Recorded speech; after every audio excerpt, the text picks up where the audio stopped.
diekspos kan lupa gitu loh. Jadi karena itu beda-beda. Mampu dia menguasai ibadah, menguasai itu ngapain? Apalagi tadi yang Prof Eko sudah jelaskan tentang bagaimana dan sebagainya itu orang-orang biar praktis saya juga bisa sana. Karena mampu tadi, mampu dan sebagainya. Jadi ada contoh ya, misalnya sistem informasi, katakan begitu ya. Mampu merancang sistem informasi sebagai basis komputer. Selesai. Bukan ya menguasai bagaimana pengetahuan informasi ini. Saya pikir kalau pengetahuan informasi aja, pengetahuan mendesain satu sistem percuma. Orang yang tidak pernah membuat sesuatu cuma tahu doang, itu percuma. Nah, hal-hal ini kita perlu perhatikan. Jadi di sana ada isi, ada standar proses. Tadi Prof Eko sudah katakan ada proses apa? Proses pendidikan, proses pengabdian masyarakat.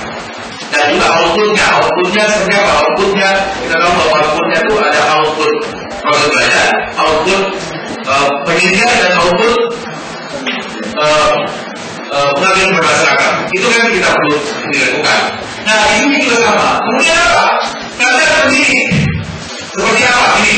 Kompetensi lulusan, standar pendidik, tenaga pendidikan, sarana prasarana dan sebagainya. Ini harus disadarkan semua.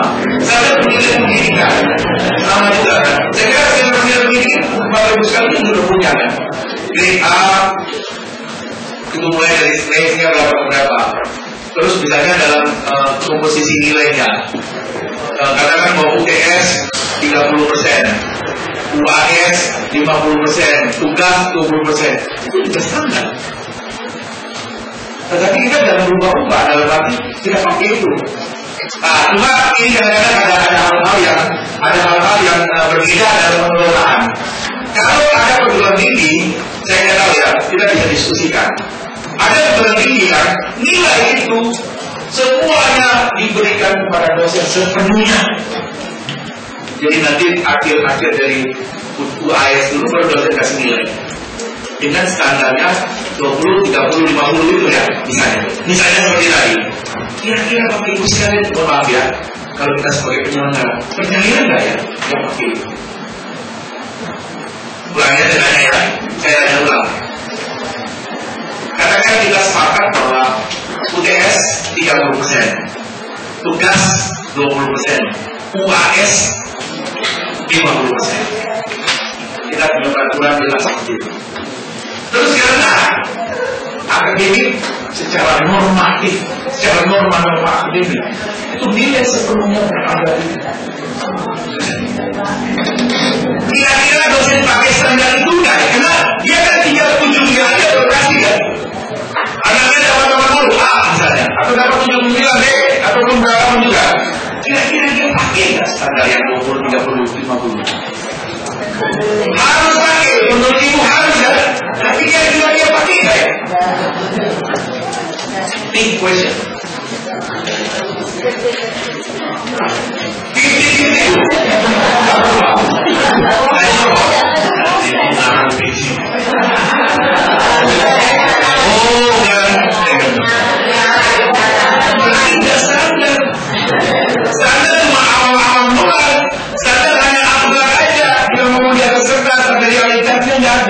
Sehingga ada sekolah, ada perguruan tinggi yang minta setiap kali Bapak masukin nilai UTS, Bapak masukin nilai UAS, Bapak masukin nilai tugas sendiri. Kombinasi yang itu keluar nilai berapa huruf A, B, C dan sebagainya.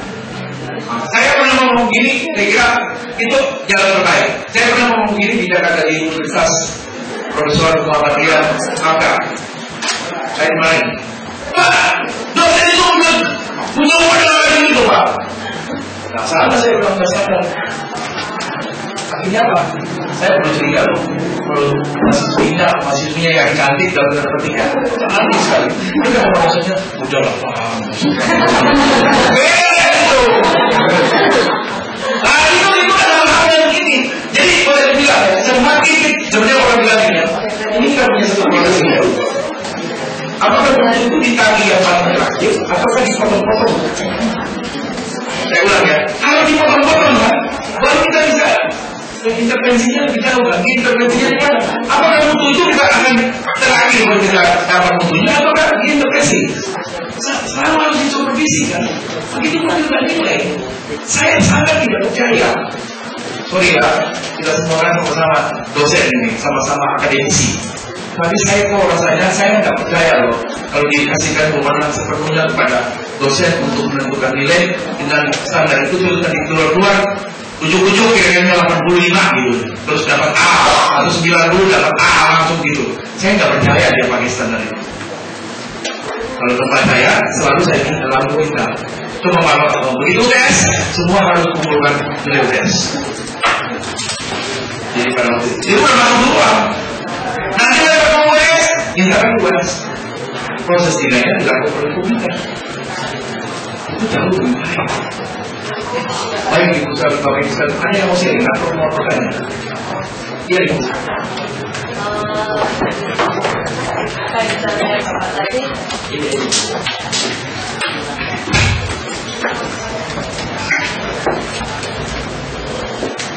Baik, terima kasih Pak. Apa yang disampaikan itu kami mengerti secara substansi, karena dalam struktur dokumentasi itu di dalam pengisian instrumen SPRI yang ditetapkan di itu kan ada kebijakan mutu, kemudian manual mutu, lalu formulir. Mungkin secara konten ya lah, dan tapi menyusunnya itu memang apakah ada standar tertentu bahwa satu kebijakan mutu, yang kedua manual mutu, di dalamnya ada standar, SOP, formulir dan sebagainya. Kita ingin tahu strukturnya. Ya, itu dari saya ini. Cuma saya ingin menyampaikan ini, Bapak Ibu sekalian. Tadinya pada waktu saya sampaikan seminar ini di Jakarta, ibu-ibu ya, itu saya akan berubah sedikit kenapa itu ada konflik seperti itu. Pak, ini ada kebijakan akademik mutu, kebijakan akademik tentang mutu, kebijakan mutu akademik. Terus ada lagi yang namanya mutu. Gimana sih Pak ini sinkronnya? Saya sudah mempelajari beberapa kali segala macam dokumen. Ibu bikin aja satu adalah kebijakan akademik tentang mutu. Saya punya outline-nya Bu. Itu aja Bu. Baru setelah itu di bawahnya ada prosedur. Oke, saya lakukan dulu daripada mungkin mana-mana tapi belum sampai ke sana. Kita lihat Bu, ini Bu. Ini kebijakan mutu dari beberapa ini seperti ini. Kebijakan mutu akademik, kebijakan mutu dan sebagainya. Sistem kebijakan mutu akademik dan organisasi dari ini. Ini yang saya sampaikan juga. Organisasi ada yang di tingkat fakultas, tingkat universitas, fakultas dan prodi. Nah, saya teruskan dulu dari sana kalau kita lakukan. Ada seperti ini. Kalau kebijakan mutu tentang kebijakan akademik, sistem kebijakan mutu dan organisasi penerapan mutu. Saya akan mengambil beberapa contoh ini dari mana. Saya tidak bisa memberikan contohnya langsung kayak fotokopi atau bagi di sini. Tapi bagi sekalian silakan mengakses web yang ada di sini. Karena boleh dibilang ini kan bisa diakses satu. Ini adalah ekonomi Brawijaya dan ini adalah Muhammadiyah Semarang. Saya ambil beberapa contoh. Dan kemudian saya akan memberikan suggestion seperti apa lebih baik. Diki memang memberikan ini, tetapi dia tidak menuliskan detailnya seperti apa. Nah, saya akan kembali yang lain. Ini adalah contoh dari ISO. Ya, mungkin ISO ini punya beberapa versi juga yang saya dapat seperti ini. Kemudian provide secara tingkat, isi ruang, lingkup bisnis dan sebagainya. Terus ada tingkat mutu, ada masalah mutu, ada manajemen representatifnya siapa. Ini orang yang menjalankan SPB atau PA. Terus organisasinya dan mulai jabatan evaluasi jabatan dari besar pemberian neraka. Ini dari ISO-nya sendiri. Nah, saya sarankan adalah seperti ini, Pak. Kalau ini dalam masih ISO, jadi ISO itu tulis bahwa ada kebijakan untuk perlihatan itu mohon. Sedangkan ini dari prosedur dan ini adalah instruksi kerja. Di prosedur ada standar yang dikatakan dengan syarat-syarat dari akademik dosen. Kemudian ada formulir. Nah, kemudian setelah itu di bawah instruksi kerja, saya kira itu suatu aktivitas atau dokumen yang hanya menyuruh kita pada sesuatu dengan tidak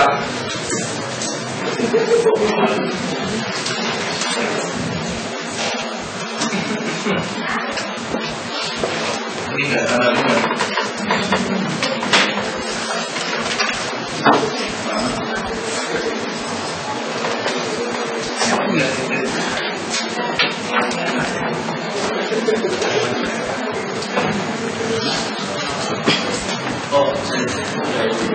Nah, di situ ada yang dikatakan, saya mengarahkan Bapak Ibu sekalian.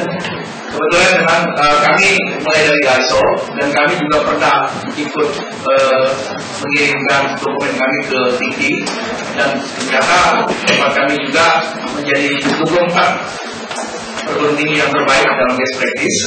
Itu kami menuliskan seperti itu. Kebijakan mutu akademik, itu menjadi payungnya atau menjadi landasan yang terikat kita tentang dokumen yang ada di perguruan tinggi kita, mengatur semuanya di sana. Setelah itu ada standar operasi prosedur SOP. Setelah itu ada standar ketentuan. Itu persyaratan di dosen alumni yang 2 dan sebagainya. Itu kan juga menyertai dari SOP. Kita melakukan sesuatu yang ada dokumen salamnya. Setelah itu ada izin kerja dan ada informulir. Jadi 5 ini yang sebaiknya Bapak Ibu sekalian juga. Pertanyaannya, saya pernah ditanya oleh peserta seminar waktu itu dari Kupang di Jakarta.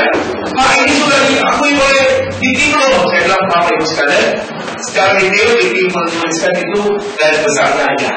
Dan kita melakukan benchmark dengan beberapa perguruan tinggi. Tapi ini saya suggestion untuk melakukan. Tadi, nggak usah takut salah, bikin dulu. Dan saya sudah terakomodasi bahwa tempat kami ISO oke, DITIM juga oke, nggak ada masalah. Jadi saya kira sudah terpercaya juga, artinya tidak usah khawatir bahwa ini nanti disalahkan. Dan jangan punya mindset begini ya, kita membuat satu prosedur, kita akan juga prosedur ini sudah sama belum? Jangan Bapak Ibu sekalian.